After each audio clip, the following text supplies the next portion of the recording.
निश्चित निर्धारित स्थल पर रखी आती चली आ रही थी और वो परंपरा बन जाती है, तो एक समय के बाद फिर उसकी परमिशन की नहीं रहती है। इस तरीके से रामलीला की भी रहती है कई जगह। लेकिन इस बार इसमें परमिशन को कंपलसरी कर दिया गया है कि आप जो भी लोग मूर्ति बैठाएंगे,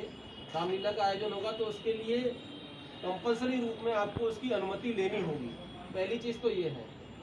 दूसरी चीज़ ये है कि अनुमति भी आप लोग जैसे आप प्राप्त करते थे कि हमारे यहाँ से एसडीएम के यहाँ से हो जाती थी, थाने से रिपोर्ट लग के सीओ साहब के लग के और एसडीएम फाइनली अनुमति जारी कर देते थे। इस बार अनुमति के लिए जिलाधिकारी को अधिकृत किया गया है। जिलाधिकारी ने एडीएम साहब को, फिलहाल एडीएम साहब जिलाधिकारी के बिहाफ पर ये काम कर रहे हैं इस समय पर, लेकिन परमिशन जो भी होगी अब जिले से होगी, मतलब कलेक्ट्रेट से होगी। कलेक्ट्रेट में जितने भी लोगों को मूर्ति बैठानी होगी उसकी परमिशन लेने के लिए अपना आवेदन करना होगा और वहाँ पर एडीएम साहब के पास में, मैं फिर बता रहा हूँ कोई कन्फ्यूजन ना हो, मालूम पड़े वहाँ डीएम साहब के पास में सब लोग वहाँ चले गए। एडीएम साहब के चैम्बर में वहीं पर ही व्यवस्था कर दी गई है, वहाँ पर आप लोग अपना अपना आवेदन कर सकते हैं। एक तरीका तो ये है कि वहाँ आवेदन कर सकते हैं। दूसरा तरीका मैंने अभी सर से अनुरोध किया था कि जैसे हमारे सारे लोग हैं कि पहले एक बार एप्लीकेशन लेकर जिले पर जाए, फिर वो मार्क करें, एडीएम साहब की, एसडीएम साहब और सीओ एसओ रिपोर्ट दें, उसके बाद फिर हम सब जगह से रिपोर्ट लगे, फिर वो जिले पर जाए, तो उसका जाना जिले पर 2 बार हो जाएगा। उसके लिए मैंने सर से ये अनुरोध किया था कि सर अगर ऐसा हो जाए कि शुरुआत एप्लीकेशन की हम अपने स्तर से कर देते हैं और अपने स्तर से करके थाने सीओ साहब की अपनी रिपोर्ट लगा दें और हम भी रिपोर्ट लगा दें, तो रिपोर्ट जब कंप्लीट हो जाए पूरी, तो वो रिपोर्ट पूरी लेके ही फिर जिले पर जाए अनुमति के लिए, तो इसमें एक राउंड जिले का बच जाएगा। सदर में जो तहसील है उनके लिए तो देखिए आसान है, क्योंकि वो तो वहीं लोकल ही है, वो तहसील पर जाए या एडीएम साहब के चैम्बर में जाए, दोनों बगल बगल में ही है, पास में ही है। हम लोग जो ग्रामीण क्षेत्रों में दूर जो तहसील है उनके लिए समस्या है। सर ने कहा है कि अभी मैं सबसे बात करूँ कि दुर्गा पूजा की कोई मूर्ति आपकी सड़क पर या चौराहे पर नहीं रखी जाएगी। ये बिल्कुल भी एकदम स्पष्ट है, मतलब इसमें कोई डाउट नहीं है, कोई शक सुबह का सवाल नहीं है, कोई भी दिमाग में मतलब कोई और चीज़ नहीं रखने की आवश्यकता है। इसमें एकदम स्पष्ट निर्देश है और हम उस निर्देश से जो आदेश सरकार का है उससे हम बाध्य हैं कि हम उससे बढ़कर हम अपनी तरफ से कुछ चीज़ें कर नहीं पाएंगे। तो सड़क पर और चौराहे पर जो मूर्तियाँ रखते थे वो मूर्तियाँ वहाँ ना रखकर कोई और जगह स्थल आप अपने स्तर से चिन्हित कीजिएगा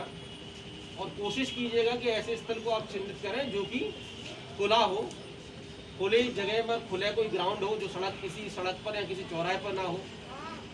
कोई मैदान हो सकता है, कोई स्कूल हो सकता है, कोई कॉलेज हो सकता है, ऐसी जगह पर जहाँ पर की मूर्ति बैठा दी जाए और जिससे आवागमन बाधित ना हो और जो भी श्रद्धालु लोग हैं अपनी पूजा आराधना के लिए वहाँ पर आना चाह रहे हैं तो वो लोग अपना आ जाएंगे और अपना आने के बाद सब लोग अपना जा सकते हैं करने के लिए, जिससे कि यातायात में किसी प्रकार की कोई दिक्कत ना हो। सभी लोग अपना व्रत में रहते हैं, उपवास में रहते हैं और उसके ठीक बाद हमारा दशहरा शुरू हो जाएगा। रामलीला की रामलीला कमेटी के भी कुछ लोग आए होंगे, वो सभी समर्थन है ना। अभी जो लेटेस्ट इसमें सरकार के जो निर्देश आए हैं उस निर्देश के क्रम में कुछ कुछ चीज़ें में पहले की अपेक्षा कुछ परिवर्तन पहले से जैसे होता आया है वो सारी चीज़ों से थोड़ा अलग हटकर है, क्योंकि आप लोगों ने देखा होगा अब तक जितने भी हमारे त्यौहार मने बदलते परिदृश्य में चीज़ों को समझने की आवश्यकता है। जिस तरीके से हम लोगों ने अब तक अपने पहले जो त्यौहार रहे उन त्यौहारों को हम लोगों ने समझा है और जिम्मेदारीपूर्ण तरीके से उसी व्यवहार को अपनाते हुए अपने जितने भी जो सीमाएँ थी निर्धारित सीमाओं के अंतर्गत रहते हुए अपने सभी समुदायों के जो भी धार्मिक कार्यक्रम रहे, अनुष्ठान रहे, उन लोगों को हम लोगों ने उसी के अंतर्गत रहते हुए मनाया है। क्योंकि ये कार्यक्रम हमारे सामने अब नज़दीकी है, 17 तारीख का से शुरू हो जाएंगे ना, 17 तारीख से ही है ना। अभी तक आप लोग जो कार्यक्रम करते थे चाहे रामलीला का या दुर्गा मूर्तियाँ रखते भी थे, तो सोशल डिस्टेंसिंग में यही था कि थोड़ा सा गैप लोगों के बीच में रखा जाए। आने और जाने के 2 रास्ते करते बीच में एक बल्ली लगा के अगर ऐसे रस्सी बना देंगे तो लोगों को इतना समझ में आता है कि इधर से जाना है और इधर से निकलना है। ऊपर एक लटका सकते हैं कि एंट्री और इधर एग्जिट, ठीक है ना, प्रवेश और द्वार और निकास द्वार, ऐसे भी कर सकते हैं। तो जरा सा पत्ते पर भी चिपका देंगे, गत्ते पर भी लिख के टांग देंगे तो लोगों के लिए आसानी रहेगी उसे समझने के लिए। दूसरा इसमें कोरोना के तहत प्रोटोकॉल में यह है कि आप वहाँ पर अपना एक कोई कोरोना की एक हेल्प डेस्क बाहर गेट पे ही बनवा लीजिएगा, छोटी सी एक टेबल रखवा लीजिए, एक आदमी बैठ जाएगा, एक थर्मल स्कैनर आता है जो कि टेम्परेचर को मापता है, वो थर्मल स्कैनर आपके पास हो,